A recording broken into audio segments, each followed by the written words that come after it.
quand Matuidi est arrivé, par exemple, au Paris Saint-Germain, bon, moi, honnêtement, j'ai jamais imaginé qu'il allait atteindre ce niveau en mentalité, en développement technique, parce qu'il était limité, parce qu'il venait de Saint-Etienne, c'était pas quelqu'un qu'on imaginait pouvoir jouer dans un PSG construit comme tu l'as construit. Pourtant, il a travaillé, il a affiché une mentalité, à l'inverse d'un Verratti qui était une espèce de petit génie et qui n'a pas confirmé parce qu'il n'avait pas la mentalité, enfin, c'est mon avis, justement, où il n'était pas assez costaud mentalement, machin, et il n'est pas devenu, tout le monde disait, tu vas devenir Pirlo, tu vas devenir Iniesta, il est devenu personne. C'est un beau teasing. Comment devenu personne? Léo, on parle de Verratti dans un instant. On parlait de Verratti, allons-y directement sur Marco Verratti. Non, je veux bien 2011 parce que tu m'as demandé tout à l'heure les souvenirs. Alors, quand il arrive en 2011, Daniel a dit que Verratti est devenu personne. C'est pas possible. Il était en train de réagir. Ah d'accord, alors si tu veux on commence par ça. Tu sais ce que pense Daniel de Verratti ou pas de ses 11 ans au PSG? Je sais pas.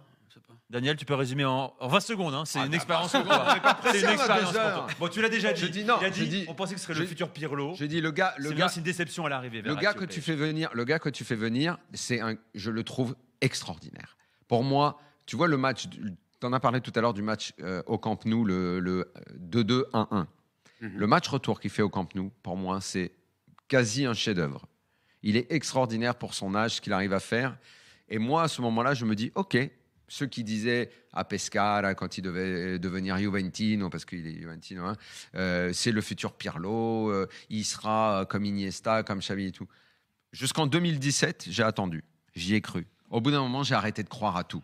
Parce que mentalement, il n'a pas suivi. Mentalement, il n'a pas apporté au PSG ce que j'attendais qu'il apporte. Vitinha, en 2 ans, il l'a déjà fait oublier. Si moi, demain, j'écris le livre de l'histoire du PSG, Verratti, c'est 1 page, Vitinha, c'est déjà 10. C'est normal.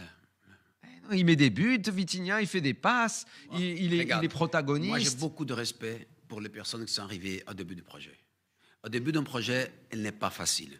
Parce que tu as vraiment, et comme était le Paris Saint-Germain, c'était pas facile d'arriver. Le Paris Saint-Germain était accepté comme ça, oui, c'est vrai. Tout facile. Tout a été contesté, tout a été difficile, tout était comme ça. Et ça, c'est normal, parce que, arrive principalement une propriété étrangère qui arrive et tu connais pas, et tu dis, qu'est-ce qu'on fait, qu'est-ce qu'ils sont, qu'est-ce qu'ils font, ils sont où, ils sont là, et je comprends tout à fait. Mais les gens qui arrivaient là, ils ont fait un travail énorme. Parce que si le Paris Saint-Germain gagne une Champions League maintenant, et c'est normal, quand tu te rappelles de Pirlo, parce qu'il a gagné 2 Champions League avec le Milan AC. T'es en train de nous dribbler là, justement, encore là. On parle de Marco Verratti. Comment tu as jugé, toi, ces 11 ans? Est-ce qu'à la fin, il y a une déception? Effectivement, il est iconique à Paris, comme d'autres joueurs, comme Pastore, parce qu'il était plus qu'un joueur, aussi une mascotte, un joueur attachant pour beaucoup de supporters parisiens. Pastore, il m'a moins déçu. Est-ce que dans son évolution, tu pensais qu'il aurait dû faire plus? Qu'il m'a fait moins de qu'il aurait pu faire plus? Il a fait 11 ans dans un club. C'est normal qu'il y a des cycles.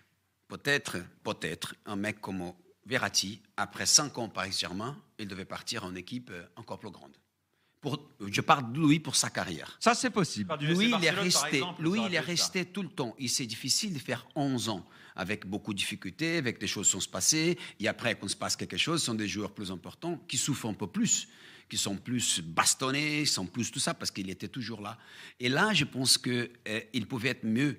Bien sûr qu'il pouvait être mieux. S'il gagnait une Champions League, il gagnait un Euro avec l'Italie. Ouais, s'il était moins blessé, s'il ne prenait pas tous les cartons. Léo, la question... Ça, je suis tout à fait d'accord. C'est pas un gâchis. Non, justement, un peu. Non, je pense que c'est pas un gâchis. Léo, la question que tout le monde se pose, même ceux qui sont moins sévères que Daniel, par exemple, Daniel, maintenant, il préfère presque le resto de Verratti à la carrière de Verratti à Paris. mais c'est pourquoi, est-ce qu'il a été assez sérieux? Est-ce que lui-même, il n'a pas raté un peu, gâché sa propre carrière? Ne parlons pas comme Neymar. Ouais, mais pas autant Neymar, peut-être. C'est encore autre chose. Mais c'est pire. Parlons de Verratti, parce que Verratti, tu dis, il est au début du projet. Ok, au début, c'est vrai que c'est pas simple. Il faut construire tout ce qu'il y a à construire. Les joueurs s'installent. Ok, mais lui, c'est bon. Il avait du talent.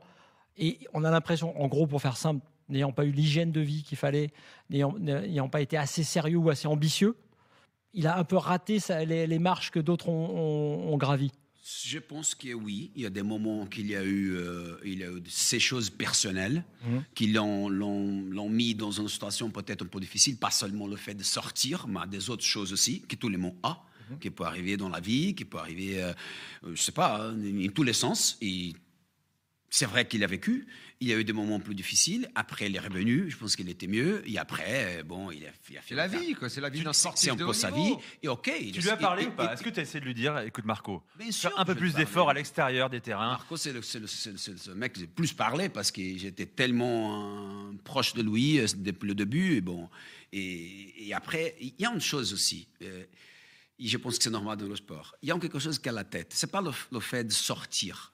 C'est la tête. D'être 15 ans concentré dans quelque chose, c'est pas facile. Ça, il l'avait pas forcément, ça. Il y en a qui l'ont, d'autres qui l'ont pas. Tous les champions. Tous les mots étaient Pelé. Ouais. Pelé, il y a qu'un, Maradona, il y a un, il y a deux, Pirlo, il y a un, l'autre un peu moins, un point. Là, je pense en gros, il n'avait pas la force mentale pour être forcément un grand champion. Non. C'est pas ça que j'ai dit. J'ai dit. Bien joué, Flo, il a essayé. J'ai dit que la concentration, donc qu'est-ce que tu fais tout le temps et faire tout ce qui c'est le nécessaire pour être là tout le temps, c'est pas facile pour personne. Ah mais non, moi je dis pas que c'est facile. Et de temps en temps, si tu n'es pas dans ces moments, pour être un peu déterminant à ta saison, à 2 saisons, à un moment, à ne pas jouer en équipe nationale, ou gagner pas au match, ça peut arriver. Mais si tu pars de Verratti dans le complexe, je pense qu'il était un joueur énorme. Et puis il a souffert aussi des départs de Mota et Matuidi. Hein. Il était moins bien accompagné qu'un Vitinha aujourd'hui au milieu de terrain au Paris Saint-Germain. Non. Il a toujours été très bien accompagné, sauf que lui, il lui fallait un grand frère à côté. C'est vrai que les 2 trios des 10 dernières années au PSG, c'est Matuidi, Thiago Motta, Verratti et Vitinha, João Neves, en l'occurrence. Il y en a eu d'autres des milieux de terrain.